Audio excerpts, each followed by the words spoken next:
Let's just go right to Aidan Hutchinson. I mean, this is he the most indispensable player in the whole division? I think, I don't know, I've said this several times in the last year or two. I don't know if we ever discussed that on here, but certainly on the Lions, Goff's number one and Hutchinson's number two. And there's a whole bunch of other great players in Detroit. But if Goff's 1A, Hutchinson's 1B. Is he the best pass rusher in the game? Maybe. They only have one in Detroit. That's been their weak link. And they only have one. And Aaron Glenn's been able to play man really because of Aidan Hutchinson. The guy's been unreal for a year and a half here. And without him, I mean, they've tried various people. They tried both Akwaras. They tried Charles Harris.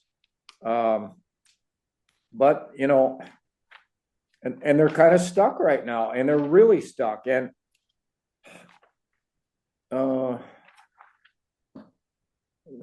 right, so let's just look at it, right? What are they thinking today? The trade deadline is November 5th at 4 p.m. Let's look at their current roster, okay? They have, you know, they got Josh Paschal, who played the other end. In their 4-3, you got a 9 tech, basically, which is Hutchinson. Sometimes he's a 7.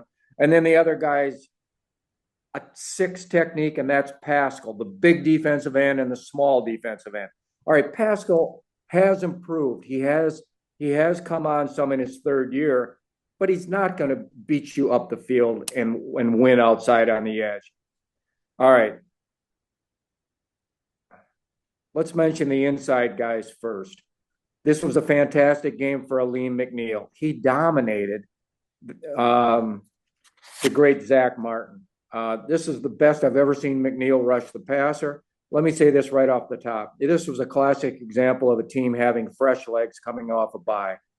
In the first 3-4 minutes of the game, I thought it was fabulous by Detroit. I wrote down fabulous start, slamming people around, just crisp as hell on offense. It was an unreal performance, by far their best of the season. So you got to factor that in. And plus the Cowboys had 8 good players on defense unavailable because of injury. 8 guys. I mean, they were playing with garbage out there. So, and garbage that didn't try hard. So let's go back. All right. So Paschal's will continue to start at the big end. They got McNeil. You know, DJ Reader is a pretty good interior rusher for such a huge man. The guy still can move.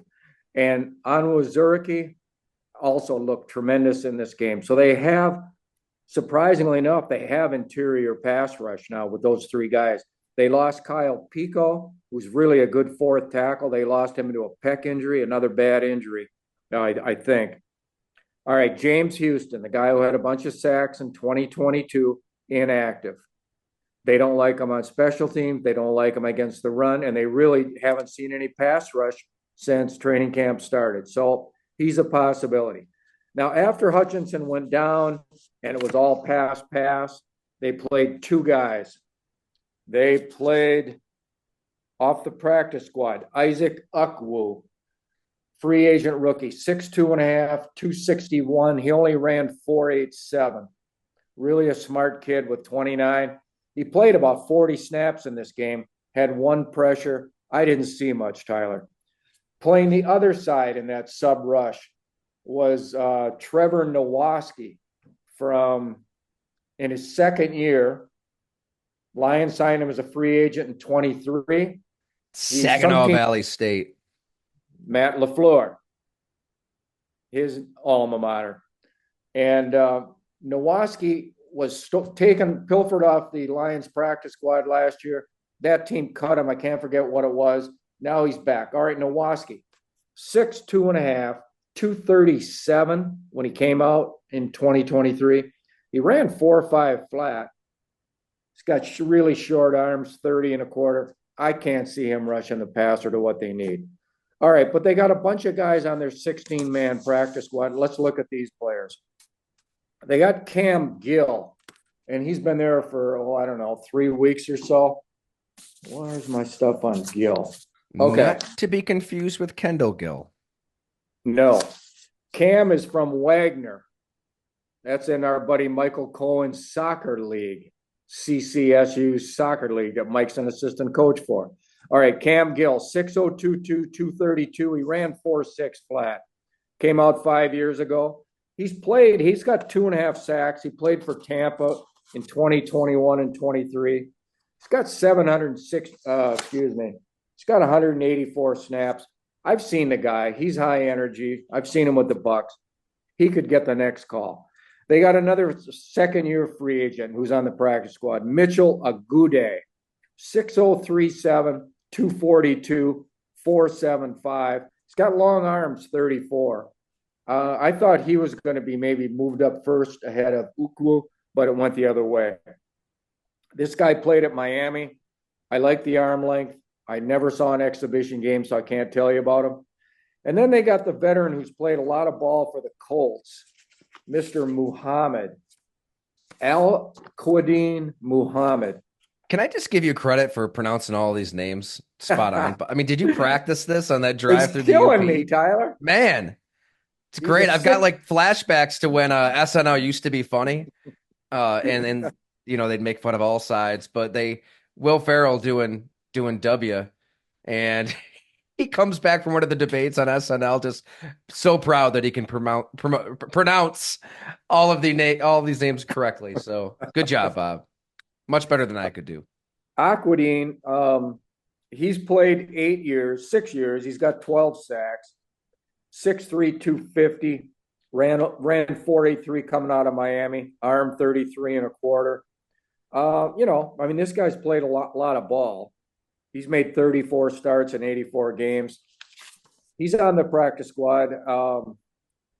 I think they've looked forward to this. I mean, I think they feared Brad Holmes and Campbell. They feared the loss of Hutchinson, and they stocked up with bodies. All right, so one or two of these guys is going to get promoted. But now they got a month before the trade line, 3 weeks. And I looked at some guys, some from teams. I just went 6 teams that are out of it right now, okay? And here's the market. On August 15th, the Patriots traded Matthew Judon to the Falcons for a 3rd-round pick. All right? So that's what you got to give up. I mean, Judon's darn good, right, T? So if the Lions could get a 3rd-round pick. All right, here's what we got. Jadeveon Clowney. He's on Carolina on a 1-year deal. Did the story on him last year. He's got 1 sack in 6 games. He's played 59% of the snaps for Carolina. Would Carolina take a pick for him? Heck yeah, they would. Yeah. What would it cost you? A 7th? That's about it. But they know they have leverage. They know the Lions need a guy. The Ravens, when I did that story last year, they spoke really highly of Clowney. And I saw him last year, and I thought he played pretty well. So that's a name.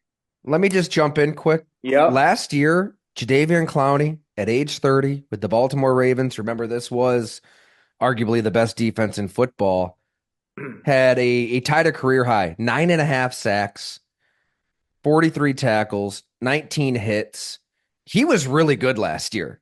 He's a player that I think a lot of folks just forgot about that came on. And man, this was the case back when he was drafted in 2014. I remember being at that combine with you, and he's getting peppered with questions like the desire, the fire, is it there?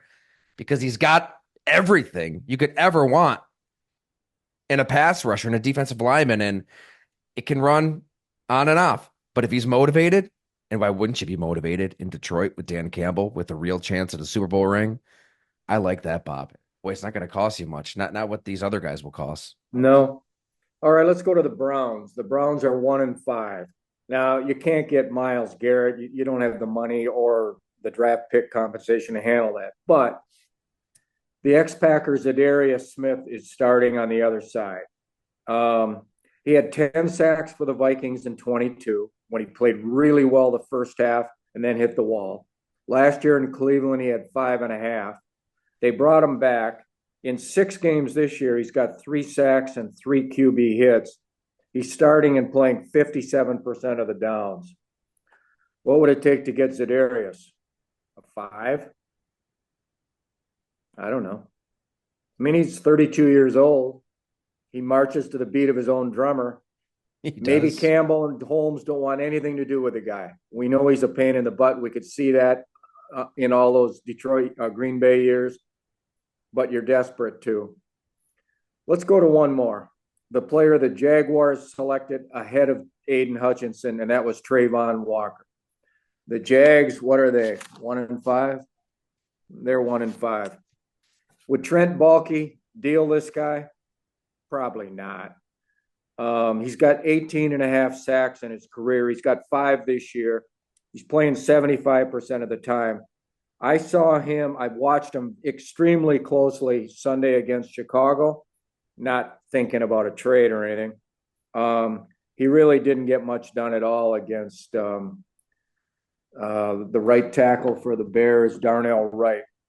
I mean, he hustles and he's a strong guy, but I mean, it was a terrible selection by Baalke over Walker over Hutchinson.